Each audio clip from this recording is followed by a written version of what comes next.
Hello friends, welcome to solar Gyan and our news channel. National solar mission और solar scheme के series में आपका फिर से स्वागत है। और आज का जो वीडियो है ये भी बहुत ख़ास है, क्योंकि इसमें ख़ास स्कीम की चर्चा की जा रही है। मतलब बहुत ही स्पेशल वीडियो है और स्पेशल स्कीम्स पर चर्चा की जा रही है। और ये जो मैं आज जिस पर डिस्कस करने जा रहा हूँ, बहुत कम लोग इस स्कीम्स के बारे में जानते हैं, क्योंकि ये बहुत ही लार्ज पब्लिक को टारगेट नहीं कर रही है। बहुत ही स्पेसिफिक स्कीम है और स्पेसिफिक पर्पस के लिए बनाई गई है। तो इस सीरीज में जो आज का जो मैंने इस स्पेशल स्कीम में जो मैंने जो स्कीम्स डाली हैं, उसमें 4 स्कीम्स की चर्चा की जाएगी, डिस्कशन किया जाएगा। जो फर्स्ट है ग्रीनिंग ऑफ आइलैंड्स स्कीम है। सेकेंड जो है setting up of solar power projects in Ladakh under PMDP 2015। PMDP का मतलब है प्राइम मिनिस्टर डेवलपमेंट पैकेज 2015। जो थर्ड स्कीम है scheme for 100% solarisation of Konark sun temple and Konark town. जो फोर्थ स्कीम है वो है solarisation of sun temple town of Modhera in Mehsana district Gujarat. ये 4 स्कीम है। और इसमें स्कीम्स के बारे में डिटेल में डिस्कशन करने से पहले जस्ट मैं आपको ब्रीफ कर दूं कि इस सीरीज में मैंने बहुत सारे वीडियोज बना रखे हैं। और जिसकी बात मैं कर रहा हूँ नेशनल सोलर मिशन और सोलर स्कीम के सीरीज में, जो मेरा फर्स्ट वीडियो था नेशनल सोलर मिशन के ऊपर था। फिर जो सेकेंड वीडियो था नेशनल सोलर मिशन के अंतर्गत नेशनल टारगेट, जो नेशनल मिशन का जो टारगेट था उसको अचीव करने के लिए गवर्नमेंट ऑफ इंडिया ने बहुत सारी स्कीम्स लॉन्च की थी। तो सेकेंड वीडियो में उन स्कीम्स के बारे में बताया गया था। वो तो टोटल कितनी सारी स्कीम्स हैं उनका ब्रीफ था। उसके बाद जो नेक्स्ट वीडियो था थर्ड वीडियो, वहाँ से स्कीम स्पेसिफिक वीडियो स्टार्ट हो जाता है। जो वीडियो 3, वीडियो 4 एंड वीडियो 5 था, बेसिकली मैंने सोलर पार्क के ऊपर कवर किया था। और सोलर पार्क स्कीम बहुत ही एक इम्पॉर्टेंट स्कीम है और अभी ऑन गोइंग स्कीम है।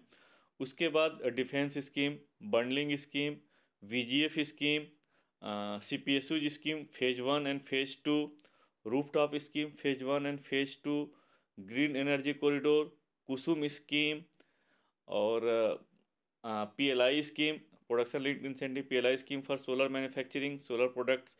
तो इतने सारे स्कीम्स पे ऑलरेडी मैंने कवर कर लिया है। अगर आप लोगों ने अगर नहीं देखा है तो ज़रूर देखिए, जिससे आपको पता चल जाए कि गवर्नमेंट ऑफ इंडिया ने, मिनिस्ट्री ऑफ रिन्यू एनर्जी ने अभी तक कितनी सारी स्कीम्स निकाली है और इस स्कीम का स्टेटस क्या है और उस स्कीम के अंदर है क्या चीज़। तो अब हम बात करते हैं आज के टॉपिक पे, आज के स्कीम के बारे में। तो जो फर्स्ट जो स्कीम है, स्पेशल स्कीम है जो इसमें दिया गया, ग्रीनिंग ऑफ आइलैंड्स। तो ग्रीनिंग ऑफ आइलैंड्स है क्या चीज़, क्या स्कीम है? तो इसका अगर ऑब्जेक्टिव की बात करें, जो स्कीम निकाली गई थी, मैंने बात कि बहुत ही स्पेसिफिक स्कीम और स्पेसिफिक ऑब्जेक्टिव है इसका। तो इसका ऑब्जेक्टिव था इस स्कीम का, to develop carbon free islands by phasing out use of diesel for generation of electricity and greening of islands along with reduction in cost of electricity generation. तो basically जो island इसमें जो cover किए गए थे, 2 island इसमें cover किए गए थे इस स्कीम में, अंडमान निकोबार एंड लक्षद्वीप। अगर आप अंडमान निकोबार और लक्षद्वीप का अगर आप लोग देखेंगे इलेक्ट्रिसिटी पैटर्न और इलेक्ट्रिसिटी कंजम्पशन और इलेक्ट्रिसिटी जनरेशन अगर आप देखेंगे, तो हम सबसे पहले अंडमान निकोबार की बात करते हैं। तो अंडमान निकोबार का जो डिमांड है, एवरेज डिमांड है अप्रॉक्सीमेटली 30 मेगावाट के आसपास है। और जो इंस्टॉल कैपेसिटी है अराउंड 60 मेगावाट के आसपास है। तो जो मैक्सिमम डिमांड जो वहाँ मीट की जाती है, डीजल जनरेटर है वहाँ पर, आइलैंड वाइज डीजल जनरेटर हैं, बड़े बड़े जनरेटर्स हैं, उनके थ्रू इलेक्ट्रिसिटी डिमांड मीट की जाती है। हालांकि रिन्यूएबल एनर्जी के भी कुछ प्रोजेक्ट्स हैं, हाइड्रो के 5 मेगावाट के प्रोजेक्ट्स हैं और सोलर पावर प्रोजेक्ट्स भी है। बट जो मोस्टली जो है 90-95% जो पावर रिक्वायरमेंट है आज की डेट में, वो डीजल जनरेटर के थ्रू फुलफिल की जाती है। इसी तरीके से सेम कंडीशन लक्षद्वीप का है। लक्षद्वीप में जो इंस्टॉल कैपेसिटी है 10 मेगावाट के आसपास है। और जो डिमांड भी है अप्रॉक्सीमेटली इतना ही है, 7-8 मेगावाट के आसपास है। और बहुत सारे आइलैंड्स हैं। तो हर आइलैंड्स पे बेसिकली हर आइलैंड में डीजल जनरेटर सेट्स हैं और उनके थ्रू फुलफिल की जाती है। तो अब डीजल जनरेटर का एक्चुअली है क्या चीज़, जो एक तो इसमें दो सबसे बड़ा डिसएडवांटेज हम बोल सकते हैं। एक तो कॉस्ट ऑफ प्रोडक्शन, जो इलेक्ट्रिसिटी का जो प्रोडक्शन है बहुत कॉस्टली है। और दूसरा, चूंकि डीजल से चलता है तो पॉल्यूशन भी जनरेट करता है। तो इसी टारगेट के, इसी उद्देश्य के हिसाब से ये स्कीम लॉन्च की गई थी कि एक तो एक इलेक्ट्रिसिटी जो पैटर्न है, जो सब्सिडी, हाईली सब्सिडाइज जो इलेक्ट्रिसिटी है वहाँ पर, क्योंकि अगर हम लक्षद्वीप की बात करें तो बहुत हाईली सब्सिडाइज है वहाँ पर। जो टैरिफ है, डोमेस्टिक टैरिफ बहुत ही कम है, may be in the range of 2-3 rupees per unit होगा। और हम लोग अगर अंडमान निकोबार की बात करें तो वहाँ पर भी जो टैरिफ पैटर्न है 5 से 6 रुपये के आसपास हो सकता है, 7 रुपये हो सकता है डोमेस्टिक टैरिफ, क्योंकि डोमेस्टिक टैरिफ की रेंज बहुत ज़्यादा, इससे कहीं भी ज़्यादा नहीं है, किसी स्टेट्स में नहीं है। और जो जनरेशन जो जनरेट होता है बेसिकली, जो प्रोडक्शन कॉस्ट है डीजल के थ्रू, 17-18 रुपये से कम नहीं हो सकता, 17-18 रुपीज़ मिनिमम हो सकता है। तो आप देख सकते हैं बहुत ह्यूज गैप है। एक तो सब्सिडी वाला पोर्शन है ही, दूसरा इसमें जो पॉल्यूशन का भी एक एंगल है। तो इसी ऑब्जेक्टिविटी के साथ ये स्कीम लॉन्च की गई थी। और ये जो स्कीम जो लॉन्च किया गया था ये अप्रैल 2016 में किया गया था, 5 अप्रैल 2016 को। और इसी स्कीम के अंतर्गत जो कैपेसिटी जो इनिशिएट की गई थी, टोटल कैपेसिटी कितनी आ सकती है, तो 52 megawatt of distributed grid connected solar PV power projects. Distributed इसलिए नाम दिया गया है कि आप अगर अंडमान निकोबार देखेंगे तो बहुत सारे आइलैंड्स हैं वहाँ पर। सेम लक्षद्वीप में भी देखेंगे तो वहाँ भी छोटे छोटे बहुत सारे आइलैंड्स हैं। तो एक सेंट्रलाइज कैपेसिटी नहीं हो सकती है, तो इसलिए डिस्ट्रीब्यूटेड कैपेसिटी हो सकती है आइलैंड वाइज। अब इस स्कीम में पार्टिसिपेट कौन सकते हैं, कौन से एलिजिबल है, तो जितने CPSUs हैं, CPSUs like NTPC, NLC, SECI, REIL etcetera, ये सारे CPSU इस स्कीम में पार्टिसिपेट कर सकते हैं। इसका मतलब ये है कि इस स्कीम में पार्टिसिपेट करके प्रोजेक्ट जो है ये CPSUs लगा सकते हैं। और इस स्कीम का पीरियड क्या है, तो इस स्कीम का पीरियड था 2016-17, तो चूँकि 2016 में लॉन्च किया गया था, से लेकर के 2019-20। इसका मतलब ये होता है, पीरियड का मतलब ये है कि प्रोजेक्ट जो है इस ड्यूरेशन तक इस पीरियड में लग जाने चाहिए। लेकिन जो पीरियड था इसका दोबारा एक्सटेंड करके मार्च 2021 कर दिया गया था। और उसमें गवर्नमेंट ऑफ इंडिया का सपोर्ट कितना था, सब्सिडी पोर्शन कितना था, CFA सपोर्ट, जिसको सेंट्रल फाइनेंशियल असिस्टेंट सपोर्ट बोलते हैं, 40% ऑफ द प्रोजेक्ट कॉस्ट, जो भी आप बिडिंग के थ्रू जो कॉस्ट निकल के आती है उसका 40% जो है गवर्नमेंट ऑफ इंडिया जो है सब्सिडी प्रोवाइड करेगी इस स्कीम के थ्रू। इम्प्लीमेंटेशन अरेंजमेंट का मतलब क्या है कि स्कीम कैसे इंप्लीमेंट की जाएगी। The scheme is being implemented through CPSUs on build own and operate basis. मतलब जो CPSUs है, जो भी प्रोजेक्ट लगा रहा है, फॉर एग्जांपल अगर NTPC प्रोजेक्ट्स लगा रहा है तो NTPC उस प्रोजेक्ट्स को लगाएगा, ओन भी करेगा और उसको ऑपरेट भी करेगा। जो वहाँ से जो इलेक्ट्रिसिटी जनरेट होगी, वो इलेक्ट्रिसिटी जनरेट जो कंसर्न जो आइलैंड है जैसे अंडमान निकोबार लक्षद्वीप, वो इलेक्ट्रिसिटी वहाँ से परचेज करेंगे। और उस इलेक्ट्रिसिटी का जो टैरिफ डिसाइड कौन करेगा, तो इलेक्ट्रिसिटी का जो टैरिफ है JERC या CERC, जो भी जो कंसर्न एजेंसी है, रेगुलेटर है, उस रेगुलेटर उस टैरिफ को डिसाइड करेंगे और जो भी गवर्नमेंट ऑफ इंडिया सपोर्ट करे उसको कंसीडर करते हुए। अब हम बात करते हैं प्रेजेंट, मतलब स्टेटस क्या है इस स्कीम का। तो अगर हम अंडमान निकोबार में बात करते हैं तो 20 मेगावाट का solar PV power projects with 8 megawatt hour का battery energy storage Port Blair में लग गया है और कमीशन भी हो गया है। और इस प्रोजेक्ट्स को जो इम्प्लीमेंट किया है NLC ने इम्प्लीमेंट किया है। हम लक्षद्वीप की बात करते हैं तो लक्षद्वीप में 1.95 मेगावाट का with battery storage 2.1 megawatt hour का 4 आइलैंड में है, बेसिकली छोटे छोटे प्रोजेक्ट्स थे, ये भी कमीशन हो गए हैं। अब हम नेक्स्ट स्कीम की बात करते हैं। तो ये जो स्कीम है, इस स्कीम का नाम है setting up of solar power projects in Ladakh under PMDP 2015, prime minister development package 2015। Actually prime minister Shri Narendra Modi ने 2015 में जम्मू कश्मीर, उस समय Ladakh was the part of JNK, तो JNK के लिए पूरा एक पैकेज की घोषणा की थी 80,000 करोड़ की। तो उस पैकेज में बहुत सारे कंपोनेंट थे, तो एक कंपोनेंट सोलर प्रोजेक्ट्स का था जो कि लद्दाख में आना था। तो setting up of solar power projects in Ladakh, उसी अनाउंसमेंट, उसी प्राइम मिनिस्टर डेवलपमेंट पैकेज के अंतर्गत ये स्कीम को लॉन्च किया गया था। तो जो स्कीम अगर आप देखा जाए तो काफ़ी डिले है, 2015 में अनाउंसमेंट किया गया था और स्कीम आई थी आपकी दिसंबर 2020 में। तो हो सकता है कुछ टेक्निकल डिफ़िकल्टी हो, कुछ इश्यूज हैं, हम उस डिटेल में नहीं जाते हैं। तो जो स्कीम लॉन्च की गई थी दिसंबर 2020 में लॉन्च की गई थी ये प्रोजेक्ट्स लगाने के लिए, और इस स्कीम को फर्दर रिवाइज कर दिया गया था जनवरी 2021 में। अब इसमें कैपेसिटी कितनी है, इस स्कीम के अंदर कैपेसिटी कितनी है, तो 20 megawatt AC, 50 megawatt DC with battery storage of 50 megawatt hour. तो बेसिकली 50 मेगावाट जो DC प्रोजेक्ट्स लगने हैं with battery storage of 50 megawatt hour के। और इसका 20 मेगावाट AC का मतलब ये है कि एट ए टाइम जो ग्रिड में जो इलेक्ट्रिसिटी जाएगी 20 मेगावाट ही जाएगी मैक्सिमम। और अगर देखा जाए तो प्रोजेक्ट के पॉइंट ऑफ व्यू से काफ़ी बड़ा बैटरी स्टोरेज है ये, और ये वन ऑफ द लार्जेस्ट अभी हम बोल सकते हैं इंडिया में बैटरी स्टोरेज कैपेसिटी है। इससे बड़ी कैपेसिटी छत्तीसगढ़ में आ रही है, जो कि सेकी ही, solar energy corporation of India, SECI implement कर रहा है ये। अब हम प्रोजेक्ट लोकेशन की बात करते हैं तो ये लेह में फांग फांग लोकेशन है, वहाँ पे आ रही है, जो कि लेह कारगिल हाईवे पर लेह सिटी से अप्रॉक्सीमेटली 20-25 किलोमीटर दूर है ये। और गवर्नमेंट ऑफ इंडिया सपोर्ट कितना दे रही है, तो गवर्नमेंट ऑफ इंडिया जो 250 करोड़ का सपोर्ट दे रही है इस प्रोजेक्ट्स को लगाने के लिए। और इसका इम्प्लीमेंटेशन अरेंजमेंट कौन है, क्या है, कैसे लगता है, तो इसका जो इम्प्लीमेंटिंग एजेंसी है SECI, solar energy corporation of India, जो है इस प्रोजेक्ट्स को इम्प्लीमेंट कर रही है ऑन ईपीसी मोड, जिसको हम लोग अभी जस्ट ग्रीनिंग ऑफ आइलैंड से पढ़ रहे थे कि सीपीएसयू उसमें एलिजिबल हैं और build own and operate basis पे। तो सेम इसी पैटर्न पर ये भी है कि ये जो सेकी जो है इसको बिल्ड करेगा, इस प्रोजेक्ट्स को ओन करेगा, फिर इस प्रोजेक्ट्स को ऑपरेट भी करेगा for the entire 25 years of the life.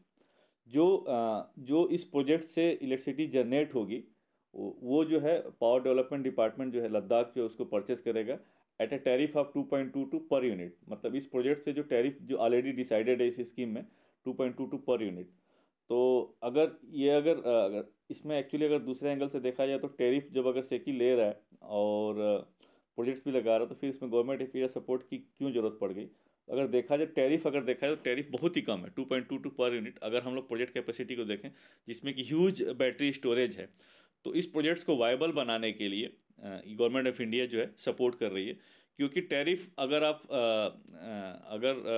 वहाँ का एनालिसिस करेंगे, लद्दाख का एनालिसिस करेंगे, तो डोमेस्टिक टैरिफ बहुत ही कम है और one of the lowest tariff in India हम बोल सकते हैं वहाँ पर, ये भी इसी रेंज में। इसीलिए इसी रेंज में लाने के लिए ये टैरिफ जो है 2.22 पर यूनिट डिसाइड किया गया होगा। और दूसरा ये और चूंकि इस टैरिफ को लाने के लिए प्रोजेक्ट कॉस्ट बहुत ज़्यादा है। ऑलरेडी ये प्रोजेक्ट जो है टाटा पावर को अवार्डेड किया जा चुका है और इसकी जो प्रोजेक्ट कॉस्ट है अप्रॉक्सीमेटली 380 करोड़ के आसपास है।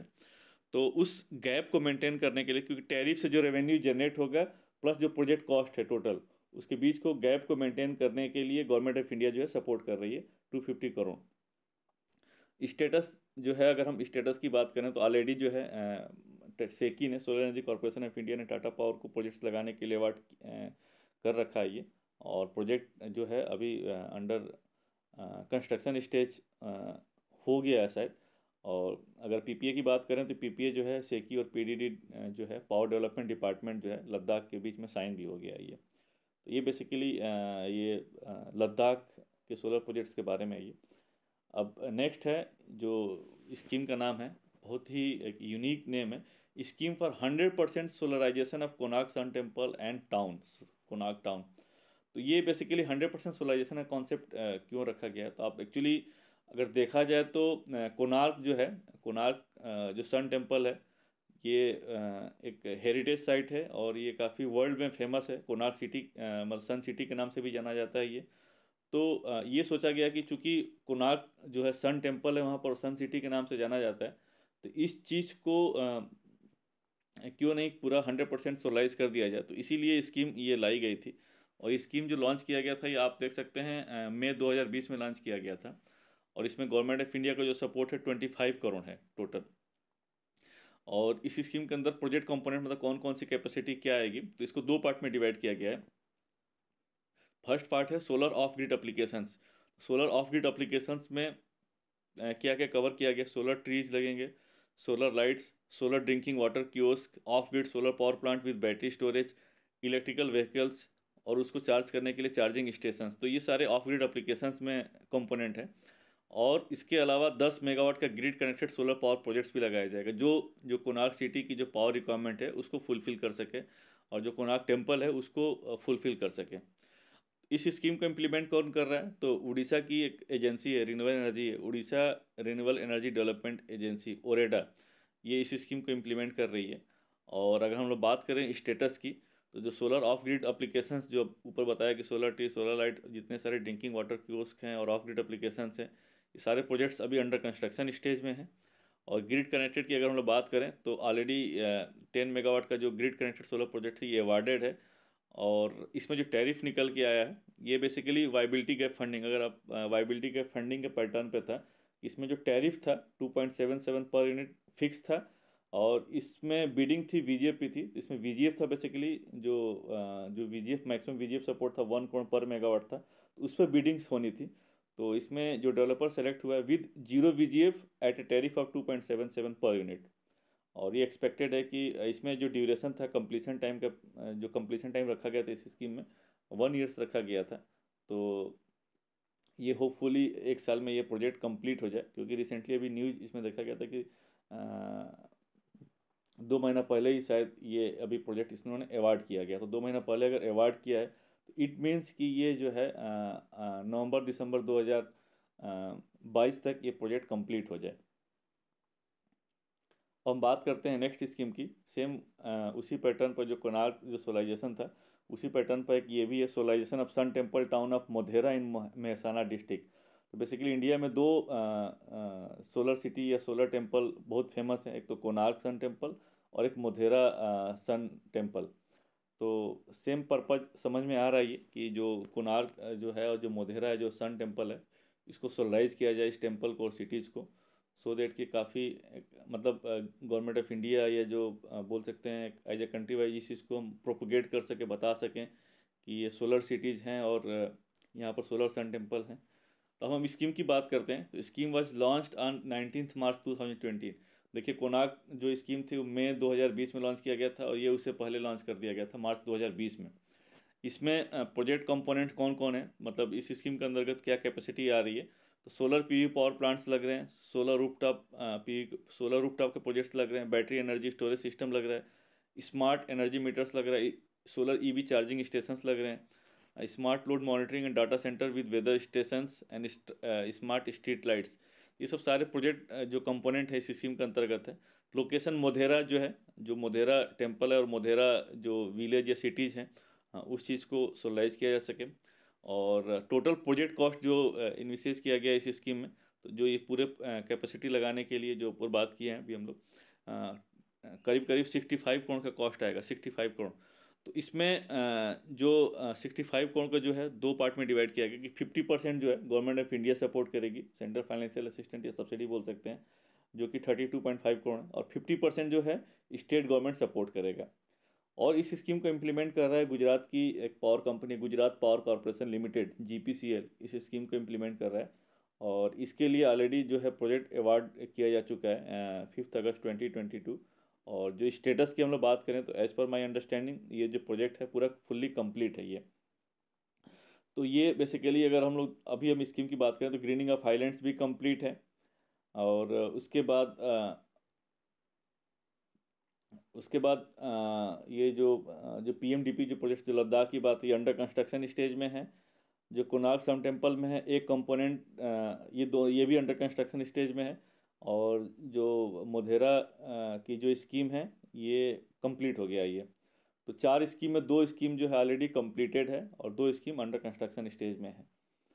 तो होप दोस्तों जो मेरा आज का वीडियो जो है जो स्पेशल स्कीम पे बनाया है आपको अच्छा लगा होगा। अगर आप लोगों को सही लगा होगा तो आप लोग लाइक करिए, सब्सक्राइब करिए, अपने दोस्तों को भी फॉरवर्ड करिए। फिर आपसे मिलते हैं एक नेक्स्ट वीडियो में नए स्कीम के साथ। तब तक के लिए थैंक यू, जय हिंद।